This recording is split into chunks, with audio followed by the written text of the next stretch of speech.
Hola, amigas y amigos. Una entrega más de Orientación Urbana. Recordarle que nuestros programas todos están en YouTube. Peláez, ¿qué tenemos para hoy? Vamos a tocar un tema que es de una importancia tremenda en lo que es las conquistas sociales y las personas de poco ingreso o de bajo ingreso relativo. Y es el tema de la ley 189-11 sobre el mercado de hipotecario y de fideicomiso.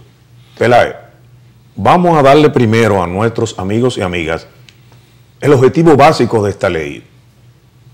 Desde que ingresamos a la universidad, los años 60 y tanto, nuestros profesores nos hablaban de un déficit habitacional del país y nos hablaban del 500.000 de viviendas en déficit.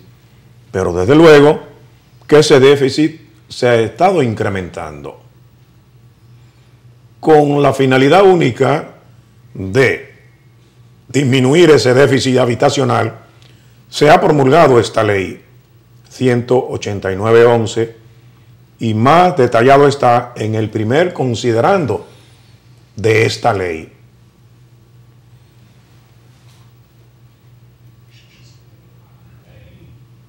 Vamos a la próxima gráfica.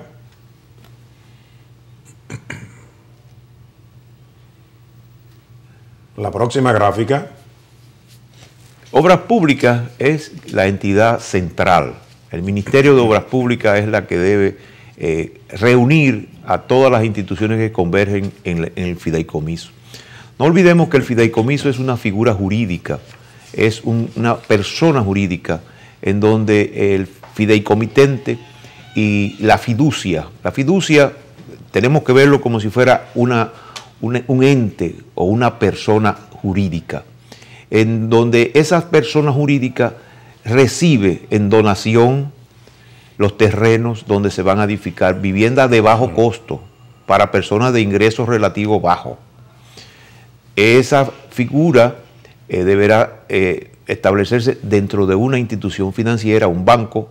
Las hay privadas, hay fiducias privadas de empresas grandes que tienen su propia fiducia y no tienen todas las facilidades. El disminuir el déficit está contemplado como un objetivo del Estado. Hacer viviendas sin ningún costo es imposible para amortizar el déficit, este déficit que hablabas tú, Manolo. Finalmente, esta ley tiene elementos que debemos analizar parte por parte. Vamos a hacer un alto y regresamos con los detalles. Vamos a ver la próxima gráfica. Sí, en obras públicas nosotros vamos a encontrar que se deposita en ventanilla única, pero sabemos que toda construcción, de acuerdo a la ley 687, debe tener una licencia de construcción, por cuanto la permisología que deberá tener la fiducia es acelerada. Por eso se habla de ventanilla única, en donde todas las instituciones deberán converger en esta ventanilla, pero Obras Públicas, que es la primera institución que deberá darle curso al proyecto, es donde en tramitación de plano que corresponde a la Dirección General de Edificaciones, esta dirección casi tiene la primera planta del ministerio, en donde ahí tenemos la tramitación, mecánica de suelo, diseño estructural y todo lo que compete a una edificación. Sí, vamos a la próxima gráfica. Vamos a definir, Peláez, ahora qué es el fideicomiso inmobiliario. El fideicomiso tiene una particularidad, es un contrato celebrado por escritura pública, en donde una institución de fideicomiso, entiéndase usted, una institución financiera de banco, reúne al propietario del proyecto, al propietario de la tierra, y cada uno de ellos aporta en donación que estaría sujeta de que el proyecto se realice, pero es un acuerdo contractual en donde el dueño del proyecto lo transfiere a la fiducia. el dueño del terreno lo transfiere a la fiducia. O sea, es un punto de convergencia en donde esta institución deberá tener una supervisora. Esos proyectos deberán estar aprobados por el INVI, en donde se le daría el calificativo de bajo costo. Entendamos que debe estar dentro del entorno de 3,5 millones de pesos la vivienda. Porque empezó, cuando en el 2011 empezó en 2 millones, ha ido escalando, pasó a 2,200,000, 2,500,000 y hoy día está en 3,500,000. Sí, gracias, Peláez. Vamos a la próxima gráfica. La próxima gráfica. Ah, correcto. Gracias. La ventanilla única. ¿Qué es la ventanilla única? No es más que la concentración de todas las oficinas que deben revisar previamente todo proyecto previo a la obtención de la licencia de construcción. Pero no ha sido del todo posible, ya que la ventanilla única es solamente la receptora del expediente completo con todas las aplicaciones, y esa ventanilla única, ¿qué hace? Remitir al Instituto Nacional de la Vivienda, como decía Peláez, para que valore, cuantifique el monto de la unidad. Desde luego que hay un monto establecido en la ley primaria que fue de 2 millones de pesos, pero en la actualidad tiene un tope hasta 3,5 millones de pesos. Vamos a ver la próxima gráfica. Esta gráfica luce atractiva. ¿Quién no quisiera tener un apartamento de esto? Y no olvidemos que el Estado interviene en la fiducia. La ley da facultades para exenciones de impuestos. El que obtiene una vivienda de bajo costo vía fiducia tiene un avance de un 10% que se lo aporta el Estado. Las viviendas son de bajo costo porque tienen exención de un 27% de impuestos en DGI, impuestos sobre la renta, impuestos que se dejan de pagar, por cuanto la vivienda debe ser económica. ¿Por qué no aspirar? Por ejemplo, la ciudad Juan Bosch, que en este momento, proyectos anteriores que han sido en la fiducia, otros tantos que hace constructoras muy destacadas, el caso del ingeniero Bisonó, que tiene varios proyectos que están en la fiducia. Por cuanto, esta gráfica que nos da una imagen de viviendas muy bonitas, muy terminadas, a través de esta ley se logran. Se logran por la economía que la ley conlleva. Un 27% del pago de impuestos se economizan en estas viviendas, sí, más el Estado da un 10% en el inicial. Sí, vamos a ver la otra gráfica, Peláez.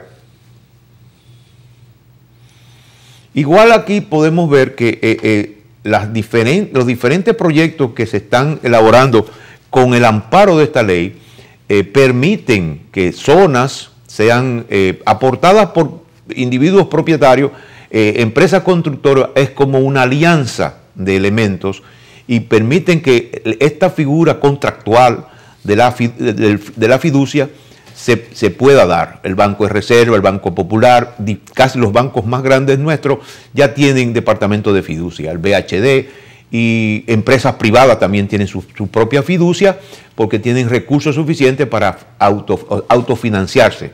No tienen las mismas facilidades que las financieras de los bancos, pero son interesantes y son muy dinámicas en el término de la construcción para viviendas de bajo costo. ¿Cómo no, Peláez? Vamos ahora a ratificar con el próximo gráfica sobre los topes aprobados originariamente, que se estableció en 2 millones de pesos, pero como le dije anteriormente, ya el tope ha sido aumentado a 3,5 millones de pesos. Vamos a ver la próxima gráfica. El flujograma, o sea, la fluencia de los proyectos cuando llegan a ventanilla única. Ante nada, debe aprobarse en obras públicas. Seguido de esto, ya previamente se habrá hecho el análisis, deben ser viviendas de bajo costo. Ese punto es importante, porque no tenemos por qué favorecer a nadie que esté bajo costo. Pasa del INVI, en el INVI se evalúa.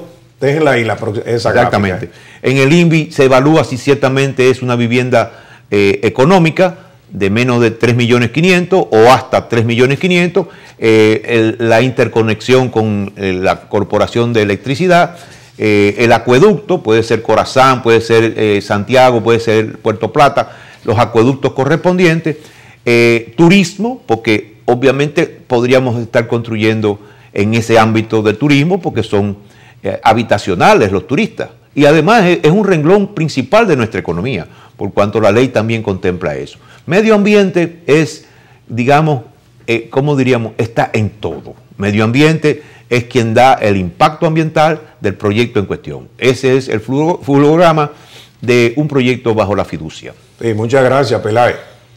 Pero vamos ahora a aprovechar este momento, Peláez, para dar respuesta a las preguntas que normalmente nos llegan. Correcto, que nos han hecho nuestros amigos coparticipantes del programa. La primera pregunta se refiere a la sentencia emitida por el Tribunal Constitucional declarando inadmisible la construcción de la terminal de autobuses en la Avenida de las Américas. Vamos a comenzar la respuesta citando el artículo 23-26 del reglamento 576 de la ley 687 sobre el ejercicio de la ingeniería, la arquitectura y todas las ramas afines. ¿Qué dice este artículo, Peláez? No se podrá dar inicio a ampliación, remodelación, construcción alguna sin que antes el propietario, ingeniero o arquitecto, haya obtenido la licencia de construcción, Peláez.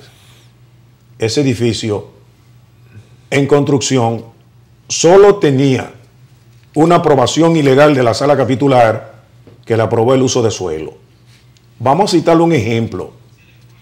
Hay un hotel importantísimo en la ciudad que tiene sentencia de demolición. ¿Por qué? Bueno, porque comenzó la construcción completamente ilegal. Y lo único que le aprobaron en la sala capitular de momento fue el uso de suelo ante la negativa del director de planeamiento urbano de ese momento. Entonces, es una sentencia correctamente emitida en virtud de que esa edificación no tenía nada aprobado, Peláez. Nada. Entonces, por eso, sentencia que hoy celebramos. La segunda pregunta, Peláez: ¿por qué la proliferación de las ocupaciones de los espacios públicos en que nos referimos en el programa anterior? Sí, en el programa anterior tomamos como primer ejemplo, no pudimos desarrollar los demás, que fue la Duarte con París. Hay que entender que nuestro nivel económico es un nivel no muy alto. No podemos compararnos con lugares como Europa, que el nivel económico es alto. Ahora, debemos aspirar a que nuestro medio no se contamine, no tenga lugares inhóspitos, debe controlarse. Los espacios públicos nuestros son abordados por lo que llamamos en forma jocosa padres de familia. Es la necesidad que le obliga. Esa es la situación. Debemos hacer un alto y regresamos con este comentario.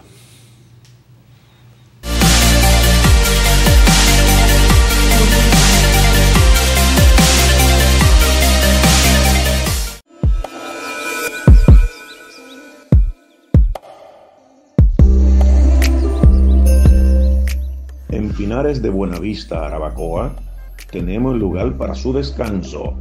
Cabaña de 2 y 3 habitaciones con su baño, terraza, estar familiar, pozo de agua, mantenimiento de áreas comunes, todo en madera del lugar, pisos y baños, porcelanato importado. Para más informaciones o visita, llamar al 829-341-4668.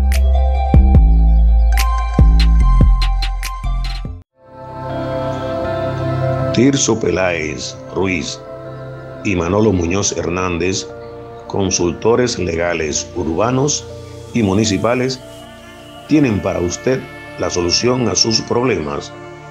Consúltenos a los teléfonos 809-472-1589 y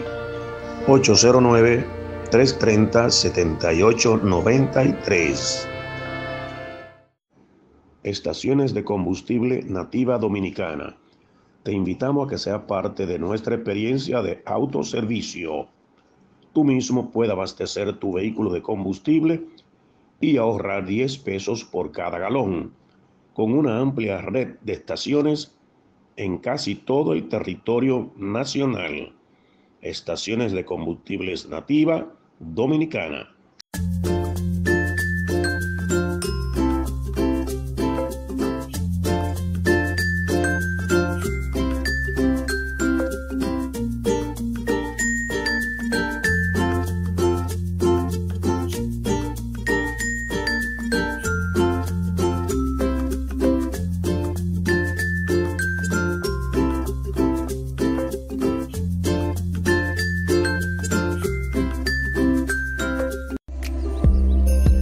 En Residencial Pino Altos de Jarabacoa tenemos la cabaña de su sueño, cabañas de 2 y 3 dormitorios con su baño, terraza techada, calles afirmadas, mantenimiento en áreas comunes, todo en madera del lugar, pisos y baños en porcelanato importado.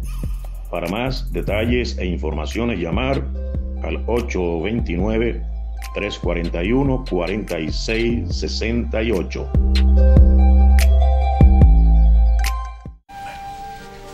Credigas del Bueno, con más de 47 años de experiencia en el mercado, llevando a las casas de los dominicanos un producto de óptima calidad. También contamos con un servicio a domicilio de primera para que no te preocupes al momento de abastecerse de gas.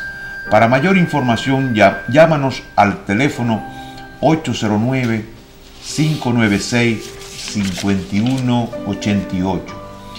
Credigas del Bueno, que te rinde mucho más, rinde más.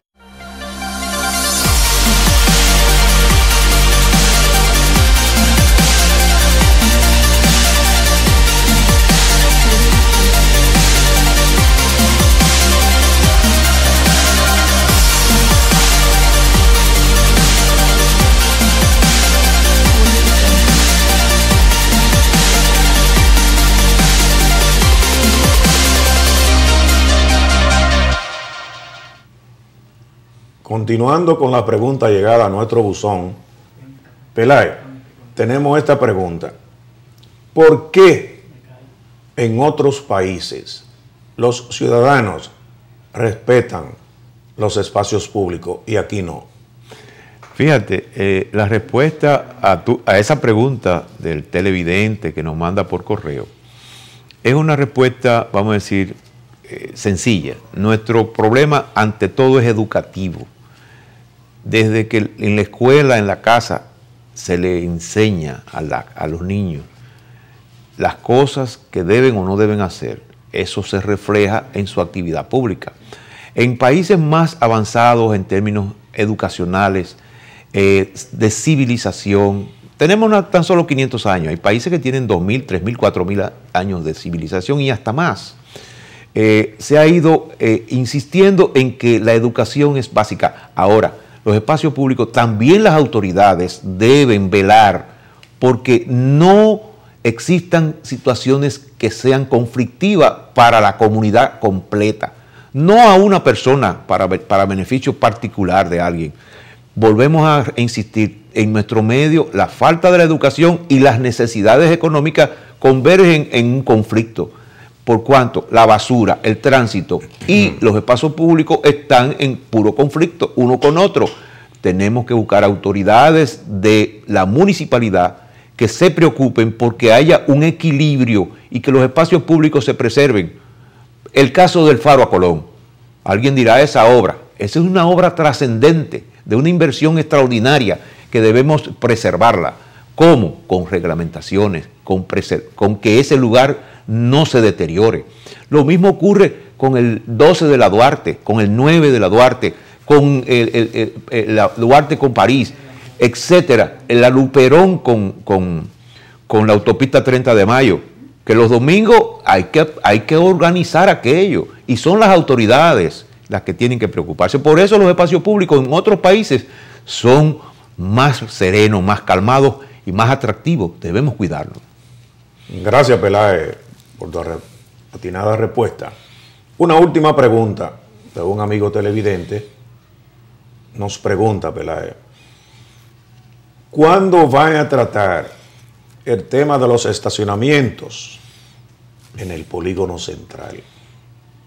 A ese amigo le vamos a responder con una observación hecha por uno de nuestros aspirantes, alcalde del Distrito Nacional, que parece que contó todos los restaurantes instalados en la Gustavo Mejía Ricard. Ese aspirante a síndico citó que contó en la Gustavo Mejía Ricard 204 restaurantes.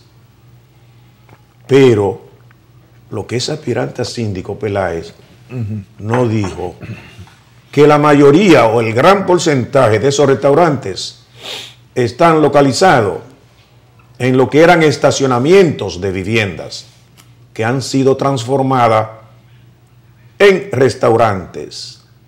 Y la modalidad que se ha estado explotando es con el valet parking. Pero ¿dónde estaciona el valet parking? En el espacio público. Por eso en el polígono central no podemos circular. Desde luego que a ese amigo le podemos ratificar que en una de nuestras próximas entregas estará el problema del tránsito, no solo en el polígono central, sino en todo el Distrito Nacional, pero no creando parches, con un plan piloto general para el Distrito Nacional. Resulta que se ve más en el polígono central porque es la zona del Distrito Nacional más económicamente activa. De los 10 bancos principales, 8 están en el polígono central. Y en fin, le prometemos que los estacionamientos los vamos a tratar en una próxima entrega. Vamos a continuar ahora con el desarrollo del tema de hoy sobre la ley 189-11 fiduciaria inmobiliaria, y en esa gráfica que tienen, ventana única, que no es una ventana única porque ya como ustedes están viendo en la gráfica, el proyecto que se deposita en obras públicas tiene que ir al INVI, tiene que ir al INVI, tiene que ir a la CDE, tiene que ir a la CAS, tiene que ir a turismo si es en un polo turístico, y medio ambiente, como sabiamente lo manifestó Peláez, sobre la licencia ambiental requerida. La idea que abrigan los constructores es que todo esté concentrado en un solo espacio. Por eso viene el nombre de ventanilla única, que allí en ese sitio se concentren todas esas revisiones y se puede emitir la licencia después de todas las revisiones. Vamos a la próxima gráfica. Ciertamente, la 6232 establece que debe llevarse a planeamiento urbano, pero planeamiento urbano es una estructura grande. En ventanilla única debería haber un expreso para esos proyectos, para que vaya al ayuntamiento correspondiente. Así es, Peláez, la gráfica anterior lo dice claramente. Ese esquema de ventana única rompe con el patrón originario de que se aprueba primero todo en planeamiento urbano, como lo establece la ley que dice esa gráfica que tenemos. La ley 62 le da esa prerrogativa a los municipios, a la Dirección General de Planeamiento Urbano, para aprobar la colindancia, uso de suelo y la altura, que no es más que la densidad. Vamos a la próxima gráfica. Hay unos pasos previos que deben darse en la ley 189-11 de la fiducia, en donde la fiducia primero debe contratarse en un lugar específico y llevarse los proyectos. Y la fiducia entonces introducen ventana única, pero debe ir a la Cámara de Comercio, debe ir a la Dirección General de Impuestos Internos, porque es algo especializado como empresa constructora. Debemos pasar a la otra gráfica para seguir en este sentido. La última. Y por último, vamos a la última gráfica para ver los incentivos. La próxima gráfica. La próxima. Correcto, Peláez, ahí lo tiene. Okay. Como incentivo tenemos un sinnúmero de elementos que son las excepciones al impuesto.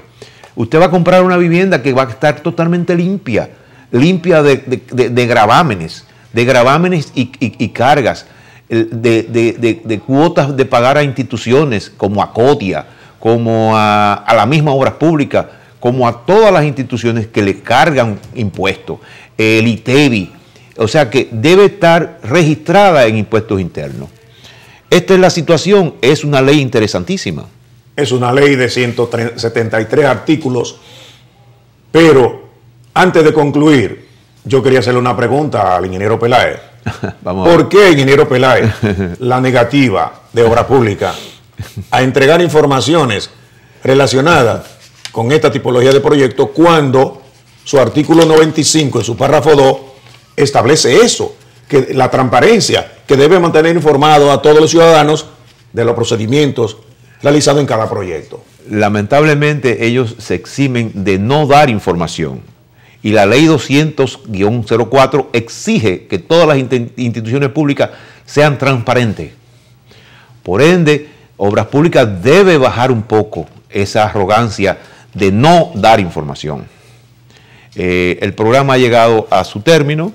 Correcto, invitarle a todas y a todos que estén con nosotros en una próxima entrega de Orientación Urbana en Cinevisión, Canal 19.